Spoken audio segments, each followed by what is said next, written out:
Manganese deficiency आहे हे कशावरून लक्षात आलं? याच्यामध्ये जे येलो जे शेड आहे हां हां रेषा हां नेट, तर हे दाखवतंय मॅंगनीजची डिफिशियन्सी आहे. आणि किती न्यूट्रिएंट्स पाहिजेत? 16 न्यूट्रिशनची गरज आहे आपल्याला. अच्छा, पण सगळ्यात जास्ती काय पाहिजे? कोणतं? तसं डिपेंड करतं. म्हणजे जर तुमची अशी हाईट, झाडाची हाईट जर वाढायची असेल, हां फांद्याची वगैरे ग्रोथ, फिजिकल ग्रोथ, तर नायट्रोजन आवश्यक आहे अच्छा. सगळ्यात जास्त. पण मला वाटतं ते काहीतरी जिब्रेलिन्स वगैरे ऑक्सिन्स काहीतरी असतात ते वाटतं. फळांची आकार वाढवतात. अच्छा अच्छा. हां हां. जिब्रेलिनमध्ये जे बुडवलं ते फळ मोठं होतं. ते द्राक्ष वगैरे बुडवतात. आता ह्याच्यासाठी कोणतं, आता ते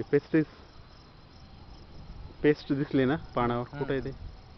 मोनोक्रोटोफॉस जरी फवारलं तरी चालतं. कुठं आहे ते? पान दाखवा बरं, कीड पडलेलं.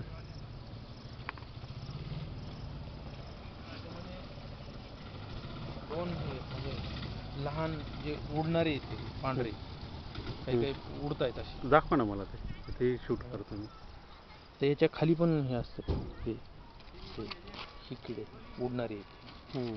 हे कंट्रोलमध्ये येणं फार गरजेचं आहे. हे जास्त घातक असतात. आणि हे सकाळी जर फवारलं तरच हे मरतात. हे नाही तर दुपारी तुम्हाला सापडत नाहीत. हे दुसरीकडे जाऊन बसतात ते पानामध्ये, गवतामध्ये. त्याच्यामुळे शेतामध्ये गवत नसणं गरजेचं आहे. आणि त्याच्यामध्ये लपून बसतात. आणि ह्याच्या समोर जे आता किडे होते याच्यावरती, हे इथं आहे ना, काळे किडे. काळे किडे आहेत.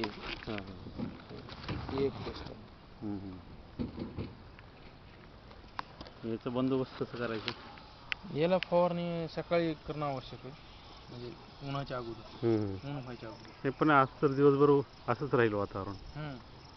पण सहसा म्हणजे ब्राईटनेस जर असेल, समजा ब्राईट डे असेल, सनी डे, त्या दिवशी फवारणी केलेली चांगली राहते. अच्छा.